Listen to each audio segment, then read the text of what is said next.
Welcome back to the Time for Heroes podcast.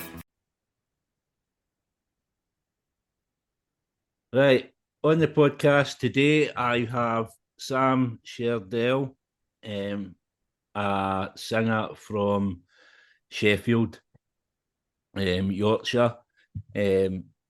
He's had a run of singles out since 2022, and we're going to talk about this run of singles, what's coming up in the future, and what's went on in the past, right for the start of his career. So, right at the start, what I asked for Sam is, what was life like for a young Sam Scherdel growing up? Have I got that pronunciation? Yeah, you have pronounced it right, mate. Yeah, it's Scherdel. A lot of people say Scherdel, and I've not had to correct you, which is awesome. But yeah, so yeah, like you said, I started this run of singles in 2022. Prior to that, I'm in my like 30s now, and prior to that, I was involved and immersed in the Sheffield music scene from being sort of 16 up until I'd say 25, 26, and then I kind of just get up the ghost with it all. I found it really tricky. I had a lot of stuff going on in my personal life as well that meant I couldn't really focus, and I had a child at that point as well, and I kind of just threw a towel in, and I just thought this isn't for me anymore. But things changed, and I took a backseat from music for a good few years. That's 3 or 4 years. I was still doing bits of writing, but I'd completely vanished, kind of thing. And then I think when COVID happened in March, everyone were doing things to occupy the time, and I just started doing some like Facebook Live gigs, things like that, just to pass time. And the reactions I were getting to that kind of thing were people were interested, people liked my tone of voice, my tone of singing voice, not my speaking voice, which is atrocious. But there seemed to be a demand there, and then one thing led to another, and I had a bit of a spurt in writing, and I just thought, you know what I mean, let's do it, let's have a proper crack at it. And then in that time, there were a song that I wrote called Early Morning Rain, and it was recorded at my home in Doncaster, and the producer that I worked on it with is a friend of mine from Sheffield, but he moved to Nashville, so I was recording it at home and sending it over to Nashville to be mixed and all that kind of thing, and engineered, and that's how it started. And then the first single from sort of the relaunch in 2022 came out. It was March the 3rd, 2022, and it's been a bit of a crazy ride since that point. Brilliant. So, where did you grow up? Did you grow up in Sheffield or Doncaster? Well, there's a bone of contention from Sheffield saying I'm not from Sheffield. I'm from South Yorkshire, which is sort of, I'm about 25, 30 minutes from Sheffield. But I've always based myself in Sheffield, if you like. So it's actually, the place that I am now is actually Doncaster. Like I say, it's not too far. I'm in Sheffield quite a lot. Sorry, that's the dog, not me. That's all right. He might set mine off. So, like growing up, when you were a young kid, what was your ideas then? Were you influenced with music from an early age? I were into sort of bands like Nirvana. Nirvana were a massive influence. I think they were kind of the reason I picked up a guitar. And I think when we were at school, everyone were into like sort of new metal bands and things like that. And I can remember being into Limp Bizkit at one point when I was like 12, 13. Oh, so, dark times they were. Yeah. But no, my taste quickly moved on. And while a lot of my friends stayed into that kind of metal music, I kind of moved away from that, and I started listening to a lot of indie music. It's funny, it's one of the first bands that I was in when I was sort of 13 years old were with Matt Keane, who's now in Bring Me the Horizon. He's the bass player in Bring Me the Horizon. We had a we had a band that we jammed at my mum's house, a little two down in a town called Mexborough. And we had a band called, I think we were called Sight for Sore Eyes, from sort of 13 years old. So yeah, he's gone on and done big things. Well, that's it. I seen them on Ticketmaster. I was looking at their guys. They're playing like massive arenas and things, aren't they? Yeah. So like I said, we're in a band with Matt from about 12:30. Not for long, but yeah, they're a massive band headlining Leeds, Reading, all the big ones, Downloads. You know what I mean? They've gone on to absolute massive stardom. Mm-hmm. So obviously, you're saying you were in this band at kind of 12, 13-year-old. So was that then always a dream? Did you, at that age, were you thinking, I want to do music as a living? Yeah, I think so. So in the town I grew up, which as I said, we're Mexborough, the youth centre there, well, we all kicked about and knocked about. The youth workers there actually built a recording studio on the back of it. So while everyone else was on street corners and things like that, smoking and drinking, there were a little condensed group of us that was so into music, jamming. We were terrible, do you know what I mean? We were still learning the ropes and everything, but we absolutely loved it. We'd be chomping a bit to get up and be rehearsing or in a studio or something like that. That'd be, with school had finished and it's when can we get in the studio and when can we get in that rehearsal room? And that were a massive, I think, contributing factor to where I am now and how much I love music. And I taught myself a lot along the way. Do you know what I mean? I've taught myself how to record. I've taught myself guitar. Taught myself piano. Everything's more or less self-taught. Everything's self-taught. Mm-hmm. Taught myself how to sing. I used to be a dreadful singer up until the point of maybe 16, 17-year-old. I couldn't hold a note. But yeah, that were a massive part. And I think, like I said, that it all stems back to what I was saying about when I were into Nirvana and things like that, sort of 12, 13 years old. That's when it really started, and that love of music really started. Mm-hmm. So what was Sheffield or South Yorkshire? What was the musical scene like back then, and how do you think it's progressed to the way it is now? Because there's some massive bands about. Oh yeah, definitely, and it's a strange one because obviously when I told you I had that bit of an hiatus, and when I say I had an hiatus, I completely disappeared and I had nothing to. I didn't know who anybody was. When I came back the second time, I had no idea. There were a couple of people still around from the first time, but in terms of people who ran venues and things like that, I had no idea who those people were. But Sheffield, obviously, it's got a massive, massive heritage, and South Yorkshire as a whole. It's obviously I were around when Arctic Monkeys were first coming through.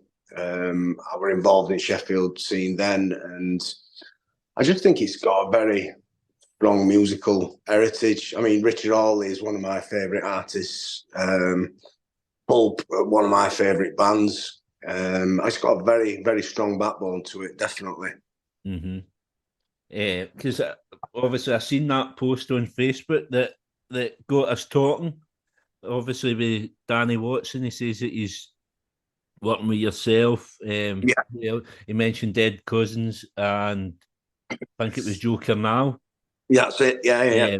So I mean, they guys are people I'd like on the podcast as well. So to be mentioned in that kind of group of people is obviously you kind of you're going the right way when you're mentioned with them, and on top of that you've got Andy Nicholson that's doing a lot of kind of work in the background with his stuff, Gold Teeth and all that. So what is this?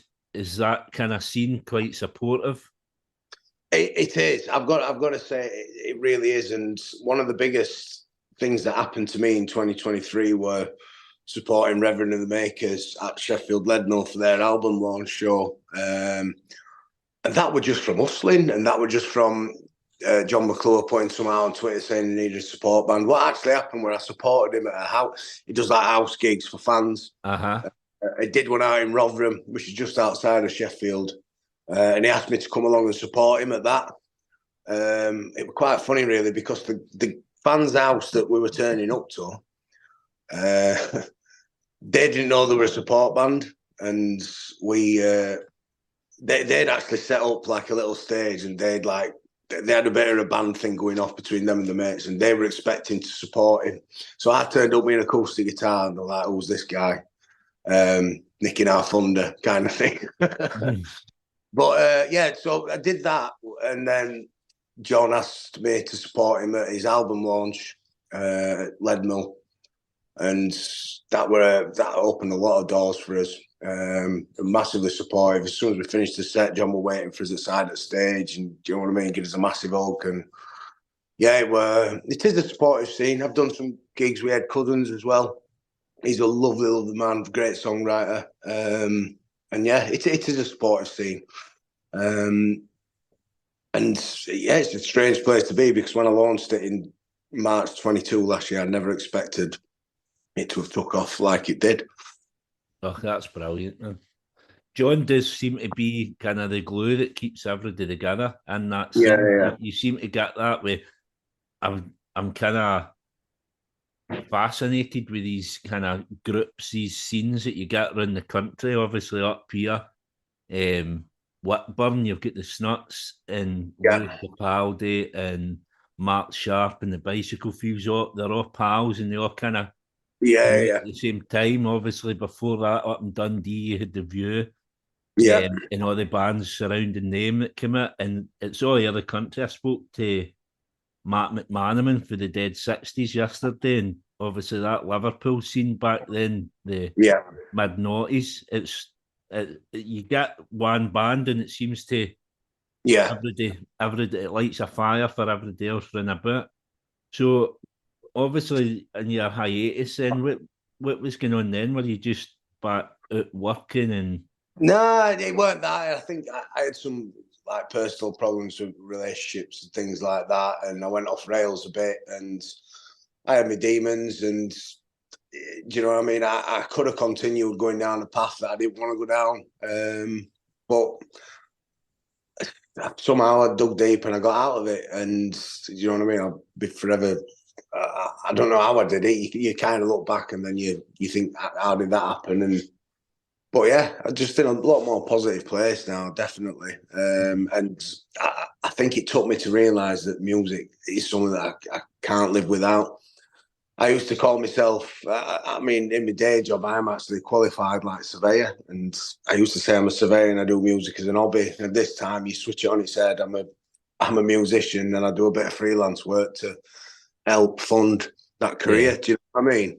You've got to make that switch and you've got to change that mindset for it to work, or it's never going to work. You can't be an obvious musician. You've got to live and breathe it. And I think when I made that switch, that's when things started changing, and that's when things started happening for me. Mm-hmm. Obviously, you mentioned earlier, it was around COVID that this change happened, which is, it's funny, it's come up so much on the podcast about COVID, and for all you see in the media about how people dealt with it and how it affected people's mental health. But a lot of the times with the musicians, it has helped, either in the aspect they've got a bit of time to sit and write or whatever. In your case, maybe focus more and turn yourself around. So I think that's pretty weird. I think I was at a point in my life where I was suffering burnout with a job that I look back and I think, what were I doing that? What, do you know what I mean? What were I doing putting myself through that? It's like I absolutely hated it.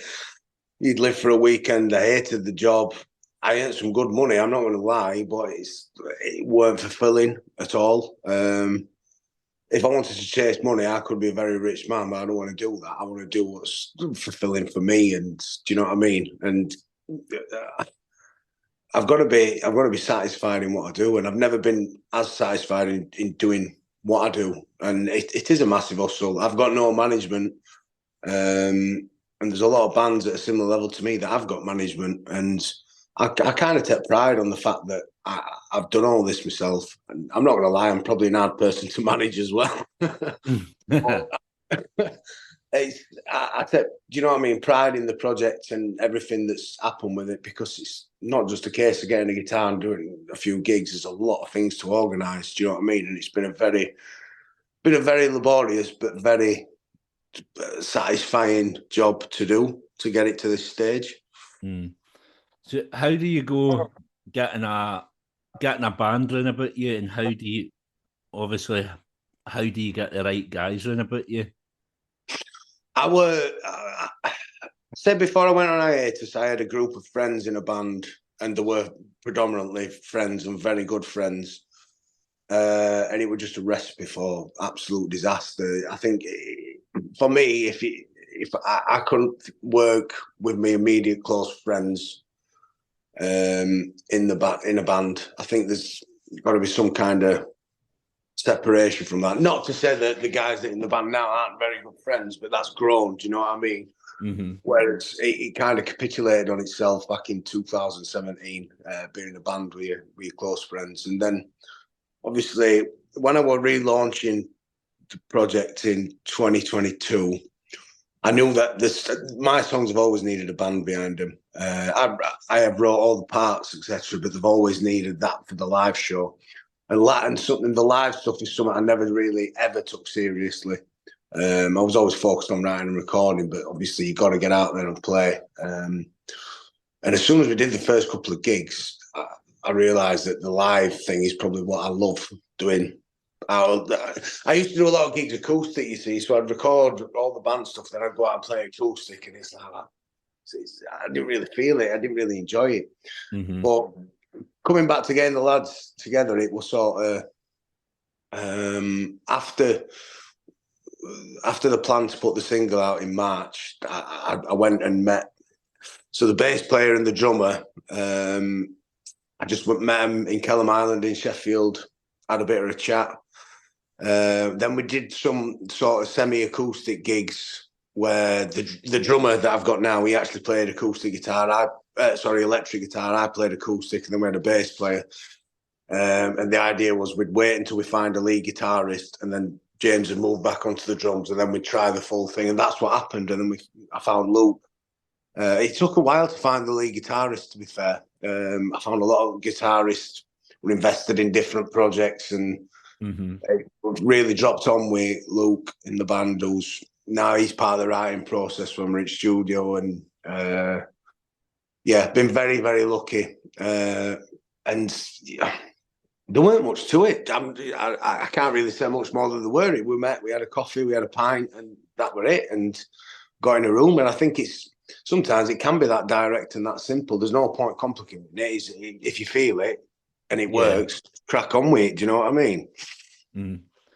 Obviously, I had Andrew Cushion, the boy from Newcastle. I had him on the podcast, and he was the same. Obviously, he was predominantly just on stage himself, and in order to kind of take it to the next level, he had to get a band in about him. But he was the same. He said that I couldn't have my friends; it had to be people.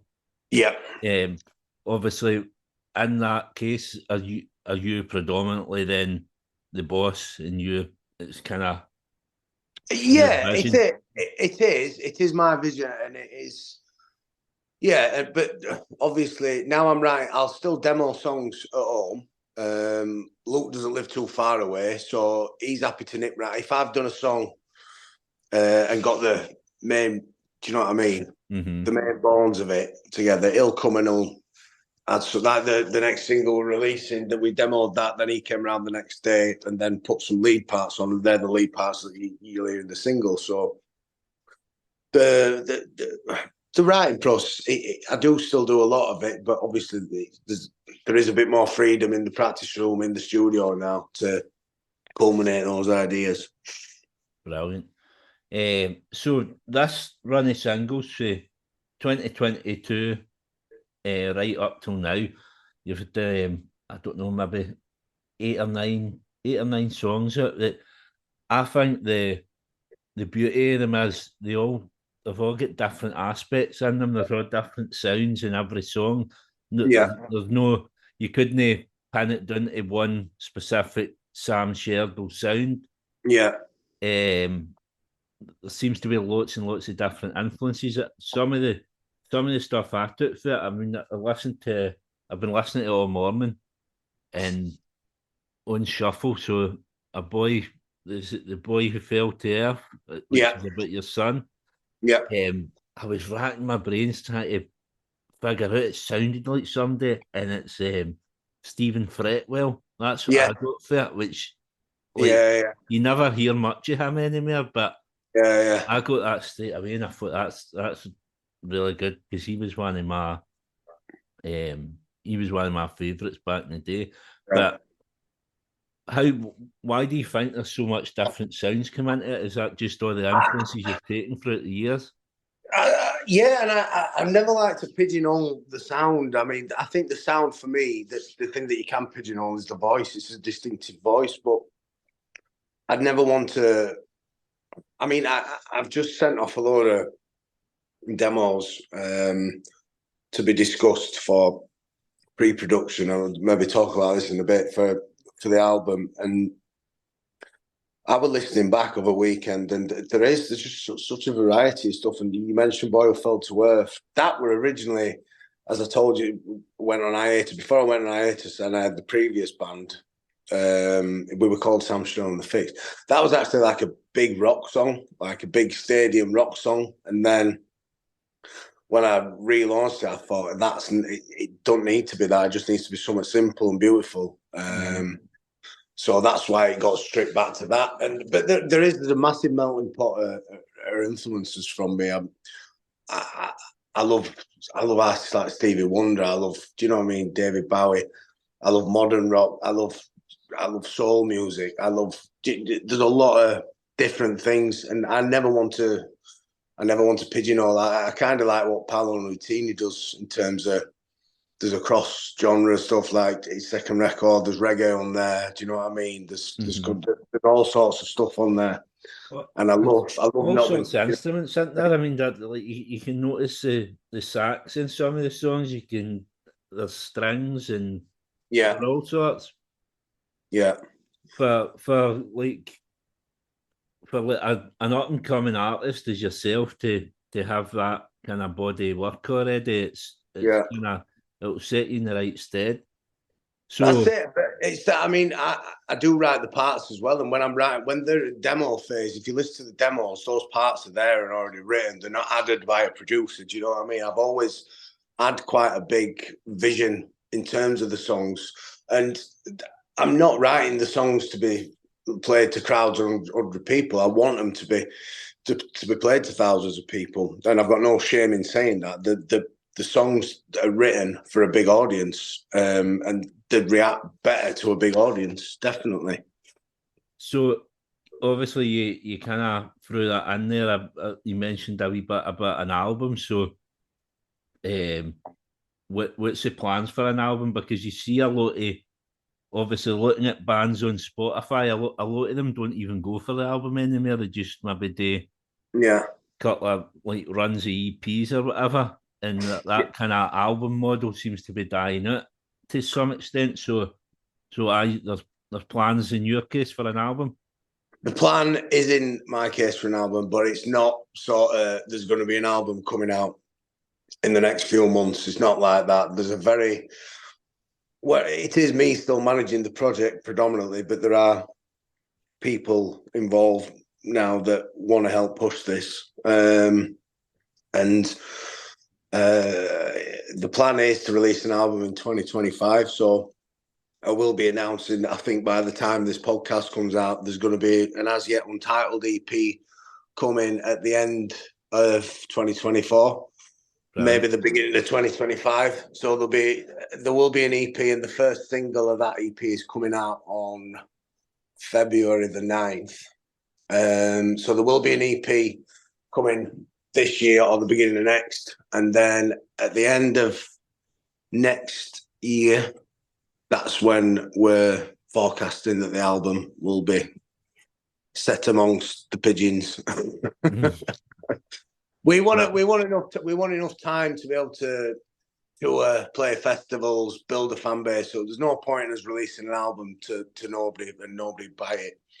But I think with the team that's we've got working at the minute, my head's focused. My head's focused now. It's never been as focused, and I'm confident that we can get the people together and make an impact with an album. And I'm confident that the songs that are going to be on there are what people want to hear. Definitely.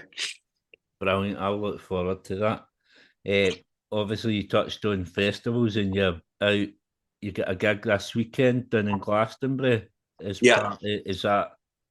I seen that's like kind of the audition to get into Glastonbury. Is that right? It is, yeah. It's kind. I mean, we played the audition to play the Pilton Party, which is Glastonbury's sister festival. We did that in August last year, and we won that night. But they didn't have time to do a final, so I think there'd been 4 winners of these overall auditions, and they had to pick 2 without actually having a final. And we didn't get picked. Another 2 bands got picked, but we've obviously been invited to audition for Glastonbury. But to be fair, in going down there, the people at these gigs, they're people who work the festival. There's people who run several stages. Do you know what I mean? It's just good to go down there. Glastonbury's. I've been to Glastonbury 15 times. It's if I'd play a mobile phone charging tent down there. That's how much I'd want to play down there. Do you know what I mean? So if I could get a spot down there anywhere, even if it's just me and my acoustic guitar, I'd do it. It's always been my goal to play there. So yeah, so we're heading down there on Saturday, at Somerset, and it'll be a good night. It's always it's a great. I love Glastonbury. I love having a walk around festival site while it's not on, and yeah, that's one of the irons in the fire for 2024, definitely. And obviously, like the rest of the festivals coming up, how do you go about that? Obviously, you said you've not got management, so are you booking all these yourself? Everything's done by me, yeah. So if any agents are listening, I'm here. Do you know what I mean? Come and take me on. But yeah, so it's just sending emails, mate, and just being relentless and just not taking no for an answer, really. I think the music speaks for itself. I think the music's very. It'd work at a lot of festivals, and we think we get a lot of big stages in South Yorkshire, and obviously it's hard to get out in South Yorkshire. But do you know what I mean? We've got some bits and bobs. So even these small, like independent festivals that we're getting contacting us now. It's still going out there, and as long as we're playing to some, I'm not bothered if there's 20 people in an audience who all love music. If they all love music and they want to listen, I'd rather play to 20 people of them than 1,000 people who are at a beer festival not asked about what they're listening to. Do you know what I mean? Yeah. So I've got a database. That's what I've been doing the last couple of months. I've got a database of PR companies. I've got a database of festivals. I've got nearly every venue in Britain with capacities and who to contact for gigs and all that. So if you need anything like that, man, you're more than welcome to get access to that. Awesome. Yeah, that'd be awesome, mate. Definitely. But so other than this gig coming up at the weekend, what else have you got up that you can tell us about? We kind of got a little run of dates between. So we got Glastonbury this weekend, then let me get my calendar up. Thursday 25th, we're supporting the Claws in Lincoln on their independent venue week tour. Then we've got a strange one. Night after, we're supporting Bez doing a DJ set. Right. Not sure how that works. But yeah, we're opening up for the legend that is Bez. That's in Bakewell. And then we're doing his own headline for Independent Venue Week in Barnsley, which is not far from Sheffield, a place called Garrison. Right. Harriet Rose is jumping on support for that. Another cool artist from Sheffield. So and then I've got a couple of gigs in. I'm doing an acoustic gig with Chris Elm from Seahorses. Chris is right. He was one of my very early guests on the podcast, Chris Elm. Yeah, Chris is awesome, fabulous vocalist. Do you know what I mean? Amazing singer. And And then we're doing an all-dayer. Sorry, I missed this one out. Cafe Indian, Scumfolk with the Lilacs, Cavs, a few other bands on. Really good lineup. And then after that, we're not going to be gigging until there's big headline at the Foundry in Sheffield. So We're doing a bit of a run at the start of this. We've got a single coming out February well, it was the 9th. It's now the 16th because somebody didn't have his arse in gear mixing it. So, yeah. Well, it sounds like you're going to be busy. I'd like to see you up in Scotland at some point. It'd be nice to see you up here. We'd love to come. Love to come. Give me a date and we'll be there. I'll see what I can sort it. I've got. I mentioned to Mark yesterday. I've got a couple of people I know that are promoters. So if I can get them to get you on a bill up here, it'd be really good. Yeah, we'd love to come up, mate. I don't want to promise anything too much. I don't want to let you down, but I'll stick your name in the pot. Awesome. Yeah, we'd love to come up, mate. Definitely. Brilliant. Before we go into your heroes, one bit that I missed, obviously, and this is the first time I've seen you. It was November or something, the start of November. It just came up on my Facebook, and it was a link to the Fairy Tale in New York single with Harry Larkin. So that's how you came to. That's how you came to into my consciousness, and then obviously I seen you on RGM, and then I seen you on Facebook, and that's how we get in contact. But so recording a Christmas song is massive at the best of times, but when you're covering probably the greatest Christmas song, how did that come about? And was it daunting? It was, and when I started the project, I'd never take no for an answer off anybody. It's like, if I'm doing something, I'm doing it right, and I'm going to do it. Do you know what I mean? Bigger and bolder than anybody else. So the first year when we were releasing singles, we were quite full on. And well, all last year were full on. There was just a lot more live stuff. But I knew that there were going to be a gap between the single in October and then the single in January. And then there were all this Christmas stuff. And I said, well, we'll do Fairy Tale in New York. Said, we can't do that. I said, well, I can do that and I'll make it happen. Do you know what I mean? So I put an ad out on Facebook and I said, look, I need it. That's how, by the way, just to say this, that's how I got all my band together. That's how I got that's how I got my early opportunities. That's how I formed the relationship with my videographer who's still working for us today. That's how I've met all the photographers that work for the band. Just put an ad out, and I've been so lucky with the people who've responded and wanted to be involved. And it's helped form this little community that I've got of people wanting to earn. People don't earn a lot of money, but they understand that I'm not earning a lot of money. But if the money comes in, they will be earning a lot of money. That's the kind of ethos of the things. But I digress. Anyway, so Harry got involved. Harry got in touch saying she'd do the part. I got the violinist, got the piano player. Luke from the band played electric guitar, played acoustic. And we did it live. We recorded it live I think we got it we did 4 takes, but we went with the 3rd take that we did.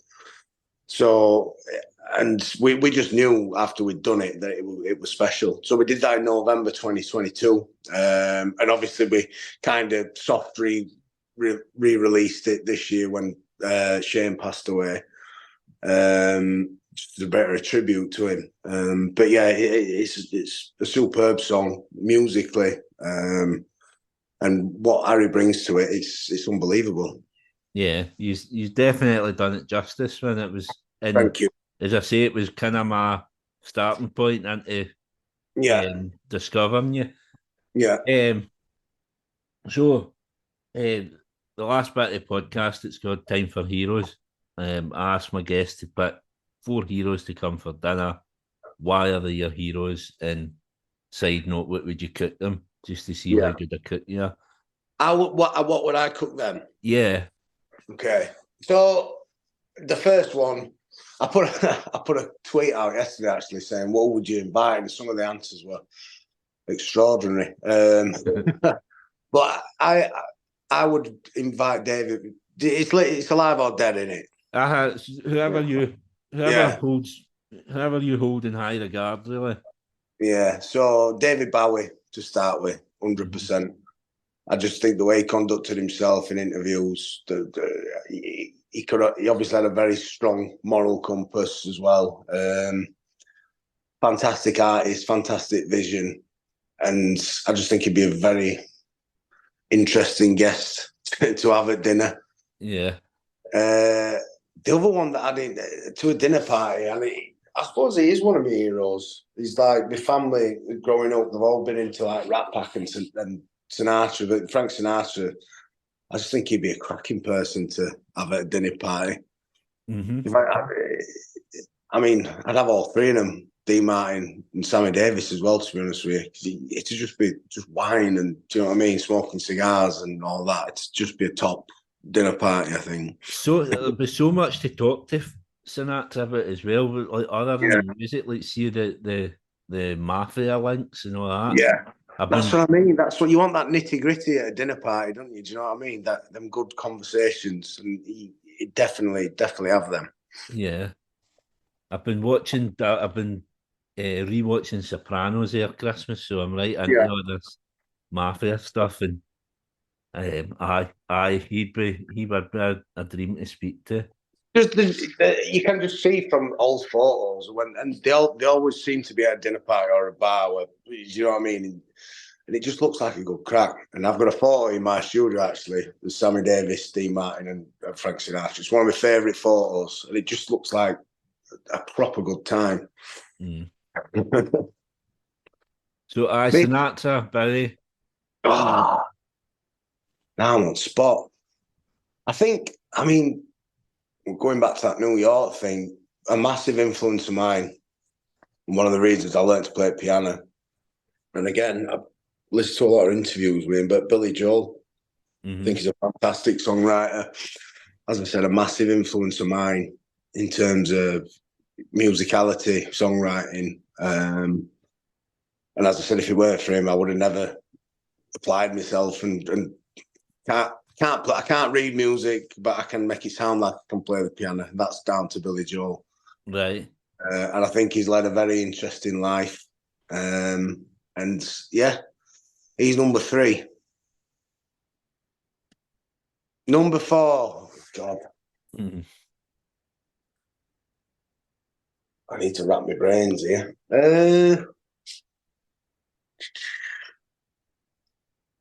I'd say Bruce Springsteen.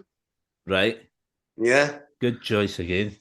Yeah, I'd say it's that New York thing again, but Springsteen again, massive influence of mine. And it's just had such a long career, and I think it would be a good. I'm looking at the dinner party angle as well. Do you know what I mean? I don't want any full blown nutcases there. I want some bit edgy, but it's a dinner party. Do you know what I mean? So yeah, they're me for 100%. They're good choices, and again, I'm pretty sure Springsteen. It might be the first time. Obviously, 70 episodes or something I've done. It might be the first time he's been picked. And probably the same for Sinatra, which is good because obviously yesterday Matt picked 3 of his choices. I think where he picked a Beatle, and it's the first time MD's ever picked Ringo Starr. Really? Aye. I think Ringo would be one of the best Beatles to have. John's a bit miserable. I mean, I think if I'd pick Ringo or George. They seem to be the fun two. Yeah. Well, he picked him for that. That very reason he said he'd probably be the most fun to be about. He says, plus with the narrating Thomas the Tank Engine, he'd love to chat to him about that as well. It's nice to have different choices on the podcast. What a day. I done like 50 episodes and then I done a league table. Yeah. So I'm going to do the same after this next 50. And we'll see, but we've had these last 20 episodes, we've had a lot more diverse choices. Yeah. So it could look a lot different, I think. Does Liam Gallagher get picked a lot? Well, John Lennon won it the first year, and I think Liam and Noel were tied, but it wasn't much. It was maybe about five picks each. Yeah. air 50 episodes. It's not really much in it, no. Yeah. Yeah. Interesting. Very interesting. Yeah. But so that's that. And what would you cook them? I'm actually a very good cook, to be fair.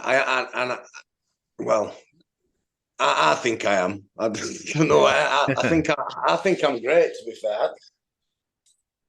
I don't know. I won't want something too complicated.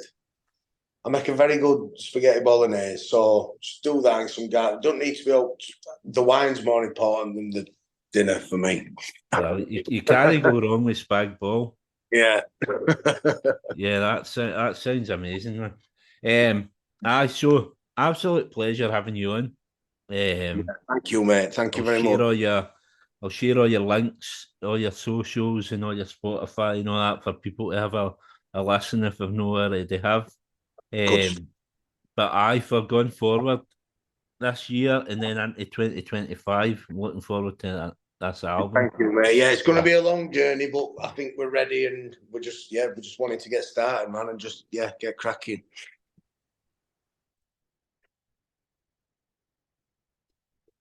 Oh, sorry, mate. I've lost your voice. Aye. That's it. It's this mouse. That's what I'm telling you. It's this mouse. But thanks very much for coming on, and I'll speak to you again in a wee bit. Nice one, Martin. Thank you.